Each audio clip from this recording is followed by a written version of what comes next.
नमस्ते दोस्तों। आज सुनिए जयवंती ढिमरी की लिखी हुई कहानी फैसला।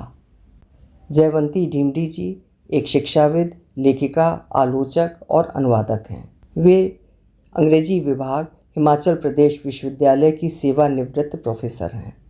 प्रस्तुत है कहानी मेरी जुबानी। मैं हूँ सीमा सिंह। उस दिन कुछ ऐसा ही मौसम था। काले घने बादलों से गुप्त आसमान और रिमझिम बारिश। सामने से चेहरे पर छिटकती बारिश की बूंदों से खुद को बचाती मैं तेज़ कदम हॉस्टल में पहुंचने के लिए बढ़ा रही थी कि ठीक मेरे सामने आकर खड़ी हो गई। उसे कोई नाम नहीं दूंगी, ना असली ना नकली। पहले उसके नाम का कचरा करने वालों की सूची में मेरा नाम भी शामिल है, इसलिए उसे प्रथम पुरुष वो की श्रेणी में रखना श्रेयस्कर होगा। मुझे देखकर वो खिल उठी। अरे दीदी, अच्छा हुआ आप मिल गईं। जब मैं हॉस्टल से निकली बारिश नहीं थी, अंदर कमरे में बारिश का पता ही नहीं चला। मेरे साथ यहीं पास तक चलिए, केवल 5 मिनट का काम है। रूम न मिलने तक डॉर्मेट्री में रहने के अलावा मेरे पास दूसरा विकल्प नहीं था। उस लड़की या उसके फैमिली फ्रेंड में मेरी रत्ती भर भी रुचि नहीं थी। मेरी नज़र अपने हाथ पर बंधी घड़ी पर थी। 5 मिनट क्या 10 मिनट हो गए थे और वो बातचीत में मशगूल थी। पास ही के किसी पिकनिक स्पॉट पर जाने के बारे में बातचीत हो रही थी।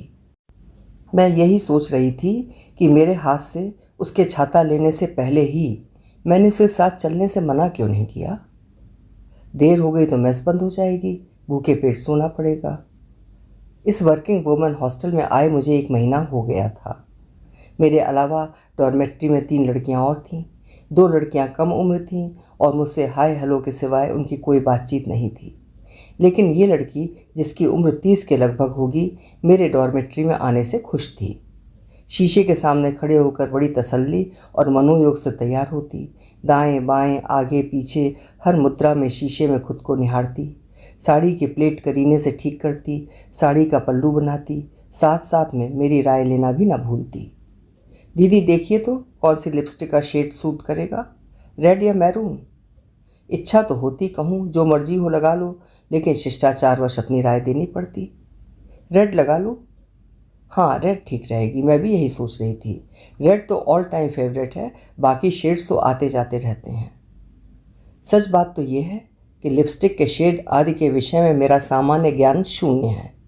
यही बात सौंदर्य बोध के संबंध में भी कही जा सकती है।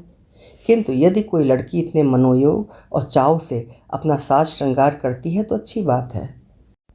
उसे देखकर मुझे अंग्रेजी कवि येट्स की अपनी बेटी के लिए लिखी ये पंक्तियाँ याद आ जाती। May she be granted beauty and yet not beauty to make the strangers eyes distraught or hers before a looking glass.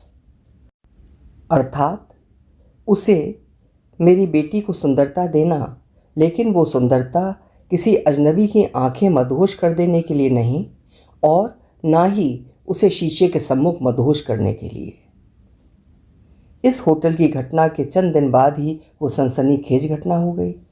शहर के हर छोटे बड़े हिंदी अंग्रेजी के अखबार में ये खबर सुर्खियों में छपी थी।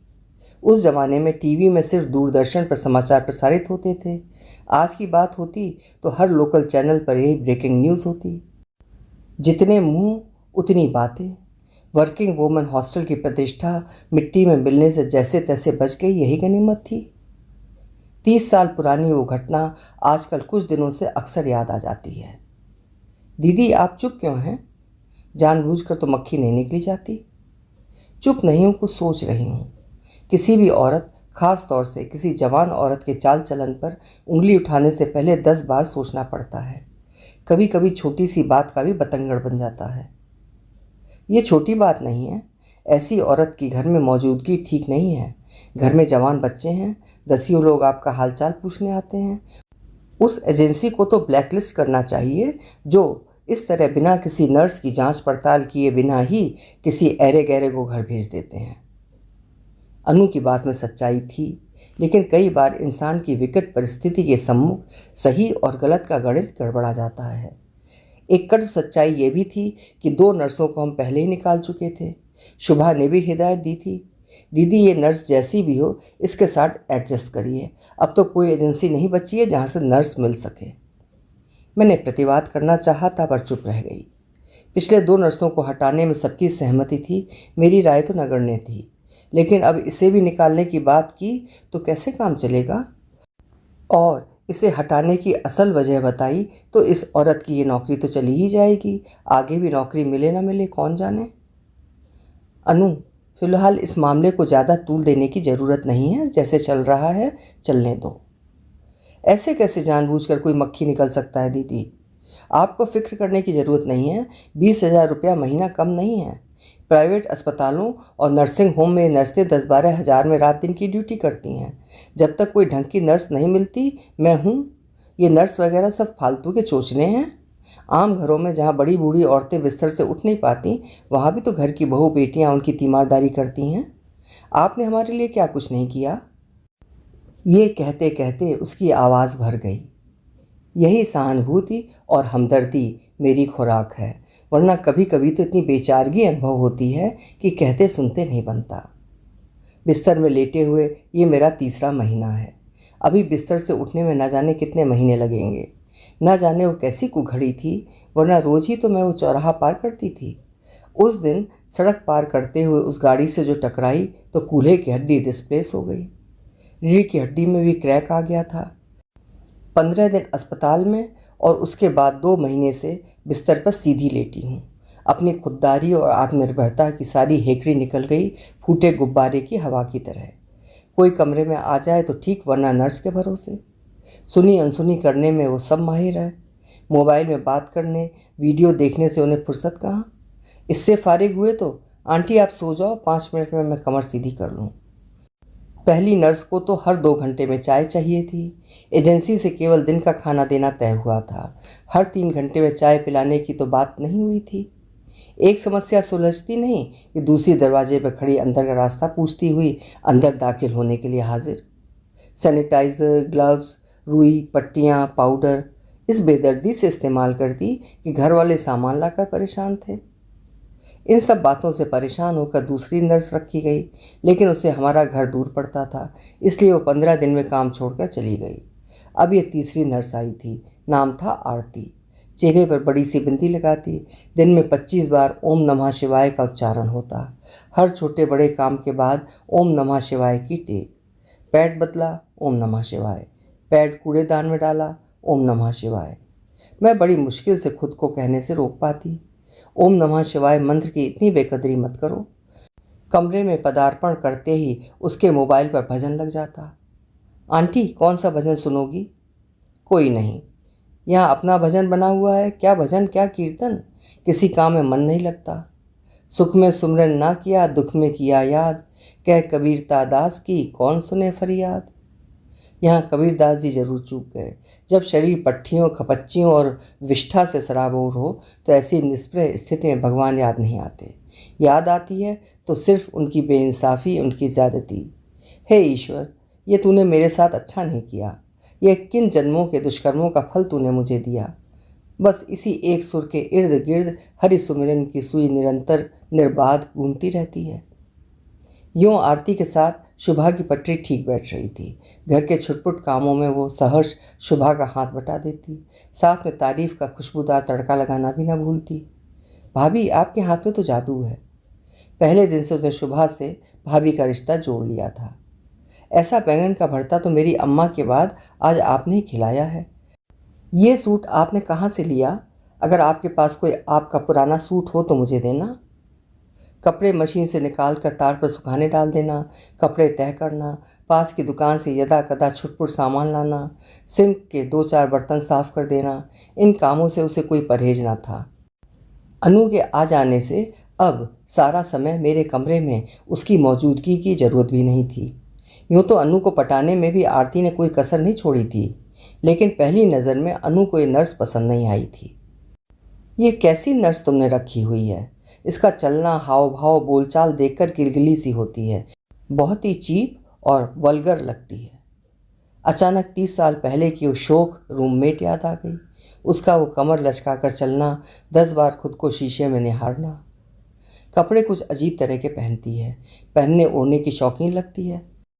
बाथरूम तक जाने लायक हो जाऊं फिर तो इन नर्सों के चक्कर से छुट्टी मिलेगी। मैंने अनु की तसल्ली के लिए बात खत्म करनी चाहिए। उस दिन अनु ने आरती के पति को गेट पर देख लिया। कमरे में घुसते बोली, बड़ा वियर्ड अजीब सा आदमी है, क्रिमिनल लुक्स हैं उसके, क्या करता है, कभी बताया इसने?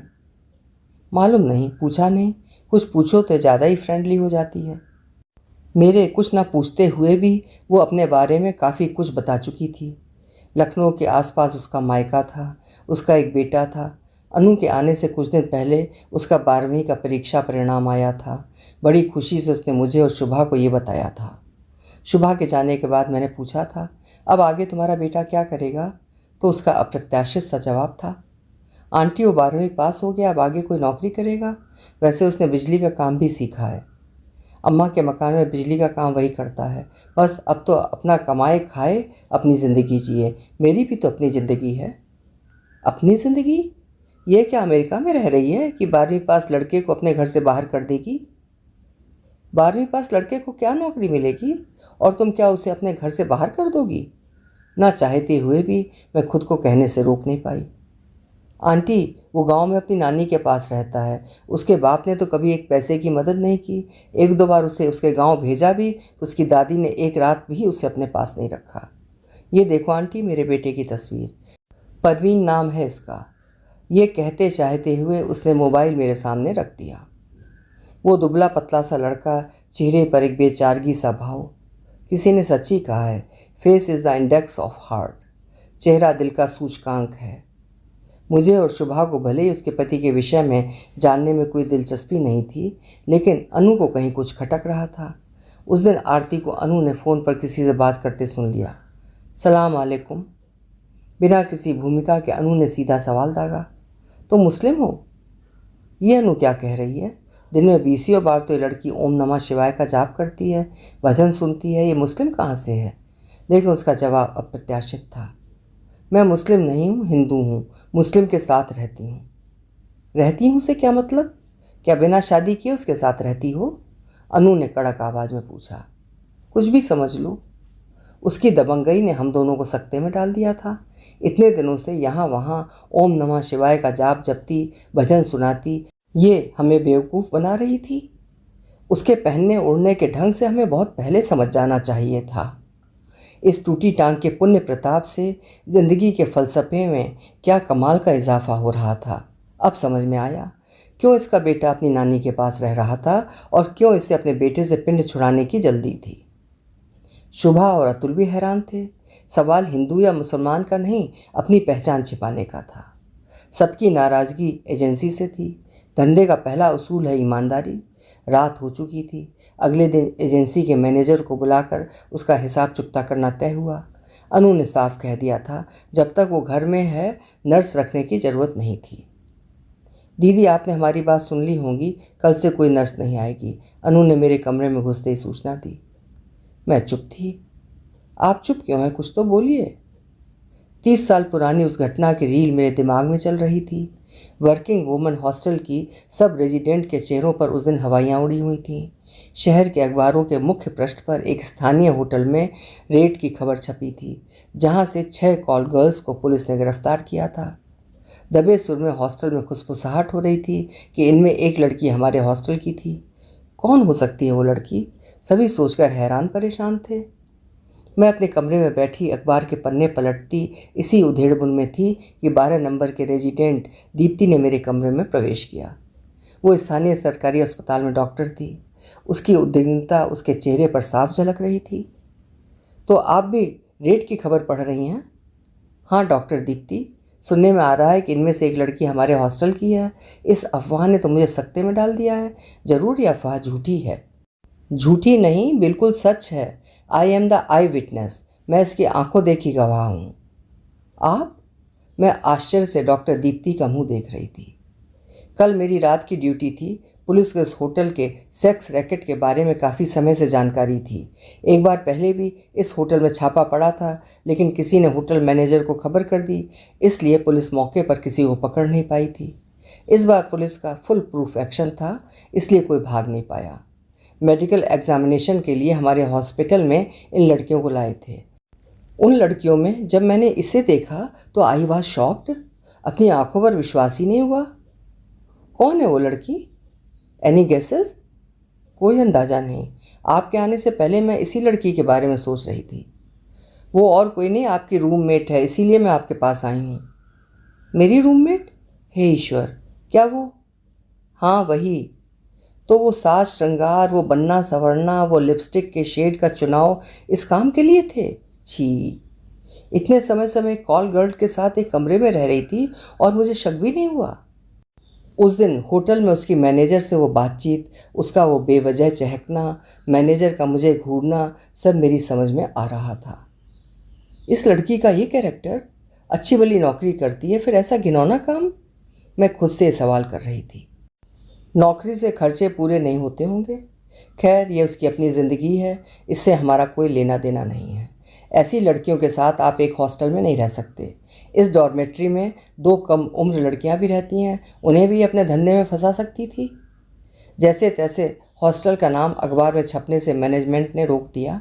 मैंने उसी समय वार्डन को फ़ोन कर दिया था, वो भी फंसती। लेकिन the situation is very explosive. स्थिति बहुत खतरनाक है। हम सीनियर रेजिडेंट को वार्डन से इस संबंध में बातचीत करनी होगी। इस लड़की को हॉस्टल से निकलवाना होगा। हॉस्टल में ये खबर सभी लड़कियों तक पहुंच गई थी। गिनी चुनी कुछ लड़कियां ऐसी भी थीं जो इस लड़की को चेतावनी देकर उसे सुधरने का एक मौका देना चाहती थीं। लेकिन मेरी और डॉक्टर दीप्ति जैसी कुछ अन्य रेजिडेंट के सख्त रुख, उम्र और ओहदे के सामने उन्हें चुप होना पड़ा और लड़की को हॉस्टल छोड़ना पड़ा। उसके अभिभावकों को सूचना दी गई और उस लड़की की हॉस्टल और शहर से शर्मनाक विदाई हो गई।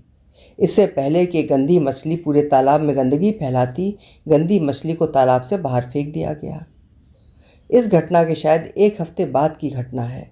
मैं मेस बिल देने के लिए वार्डन के ऑफिस में गई तो एक अधेड़ उम्र के व्यक्ति ऑफिस में बैठे हुए थे। नज़रें नीची, थका थका सा चेहरा। इतनी देर में मेस का एक वर्कर एक अटैची और बैग लेकर आया। वार्डन ने उसे कहा, ये सामान बाहर गेट तक छोड़ आओ। उन सज्जन ने हाथ जोड़े और धीमे कदमों से ऑफिस के बाहर चले गए। ये उसके फादर थे। पुअर फेलो, वार्डन बोली। He is a nice man. बहुत शर्मिंदा थे। मैंने उनसे कहा उसकी नौकरी मत छुड़वाइए, अच्छी नौकरी है। हॉस्टल में तो मैं उसे रख नहीं सकती, लेकिन बाहर शहर में कमरा लेकर वो रह सकती है। उसके साथ वो कोई फैमिली मेम्बर रह सकता है, लेकिन वो नहीं माने। लड़कियां समझती नहीं हैं। जब ये हॉस्टल में आई थी तो सीधी सादी मिडिल क्लास लड़कियां जैसी होती हैं वैसी थी। अब हॉस्टल से बाहर कोई क्या करता है वो तो मैं नहीं जानती, बट आई फील रिस्पॉन्सिबल। कुछ समय से बहुत बनने ठनने लगी थी। तुम्हारी तो रूममेट थी, क्या कभी तुम्हें शक नहीं हुआ? अब मैं क्या जवाब दूँ, कुछ कहते नहीं बन रहा था।